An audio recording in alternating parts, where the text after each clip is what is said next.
watch her battle against Jonathon Kohli playing Mono Black Devotion.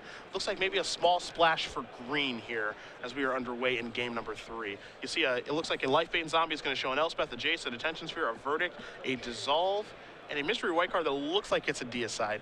And this is one of the matchups that's been changed the most by Temple of Malady. Again, it's all about Underworld Connections and Erebos God of the Dead against Banishing Light and Detention Sphere. And when Abrupt Decay is thrown into the mix and Golgari Charm as well, the blue-white control player's ability to fight those cards is just much poorer than it used to be. We'll see what DeTora wants to do here in just a moment. Looks like she did not hit her land, so now Mutavault plus the Life-Bane Zombie are going to come into the red zone. DeTora going to go down to 15. Kohli going to play, looks maybe he's going to play a land, maybe he's going to lead off another discard spell. It's going to be a Thoughtseize here, so the grip will be revealed yet again, but a Dissolve will take care of that. So it's time to resolve a Scry. Top card's going to go to the bottom here for Melissa. And if Jonathon does not have a follow-up here, I'm not a huge fan of playing the Thoughtseize. I think when you know your opponent has Dissolve in hand, you want to be setting up a turn where you're Thoughtseizing, and then that leads into a spell that you can then resolve. Playing it into an opponent that just has mana available does not make a lot of sense to me. DeTora again did scry the top card to the bottom, and then she was able to draw a land, it looks like. So she's going to go reaching for the lands that she does have in play. Going to play up Plains, tap 4. Supreme Verdict is going to trade 1 for 1 with the Life-Bane Zombie, and DeTora will pass the turn back over to Kohli, who will untap all of those lands. They Mutavault among them. Desecration Demon, the draw here for Jonathon.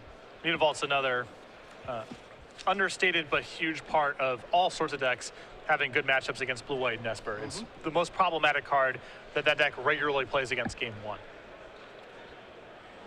Kohli going to start by attacking with the 2/2 land. Down to 11 goes DeTora. He's going to play a Swamp, followed up with a 6/6 flyer in the form of Desecration Demon. Pass the turn back over to Melissa, who will draw a card.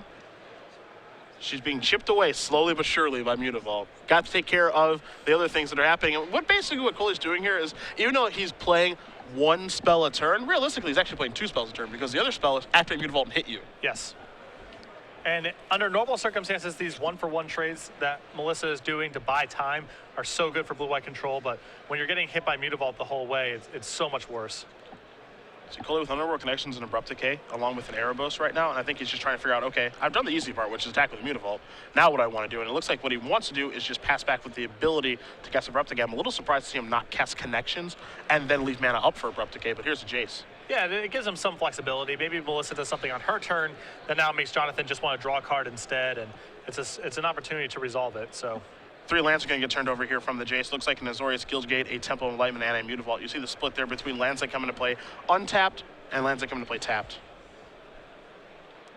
DeTora asking how many cards do you have in your hand, and if she can work her way through those cards. Again, we know those cards. An Erebos, God of the Dead, an Underworld Connections, and an Abrupt Decay. The 2 cards that are going to come into play tapped are going to go to the grip. The Mutavault's going to go to the bottom here for Melissa. I suppose the reason that Jonathon did not cast his Underworld Connection that turn is he knows that Melissa has a Deicide. So if he knows that he's going to be tapping out, he doesn't get to draw a card, assuming that Melissa has the mana left over. Fair. So that's reasonable.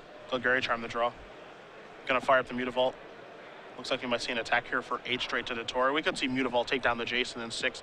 But I think more importantly here for Kohli, as he's going to play Connections past the turn back, is that if Desecration Demon is dealt with, Mutavault's lethal. He wants to have 2 lethal attackers, and if he splits up his attackers, Melissa only falls to 3, which means that the Mutavault is no longer lethal the following turn, assuming the demon can be dealt with.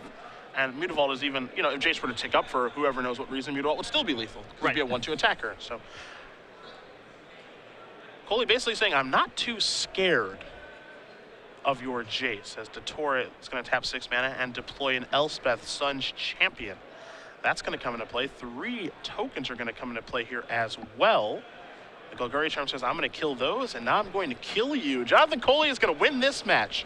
2-1 over Melissa DeTora. Black-Green Devotion gets the job done against Blue-White Controlled. You can see there, very briefly, as we watch the 3rd game, just how powerful this deck is against Detention Sphere strategies. Abrupt Decay just screwing everything up there for DeTora. It's really hard to overstate what it's done to the matchup. Before, in my opinion, mono black against decks like blue-white, game 1's pretty bad for black. They're glutted with removal. In the post-board games, they get to cut all of that for more discard spells. So the matchup overall, I feel, is favorable for the blue-white player, because even though the post-board games are bad, they're not that bad, and they're such a huge favorite game 1 to win the first game. Now, the black-green Devotion deck has a much better matchup game 1 because it's removed some creature removal for Abrupt Decay. And the post-board games are much better as well because it can fight over the Detention Spheres and Banishing Lights that cause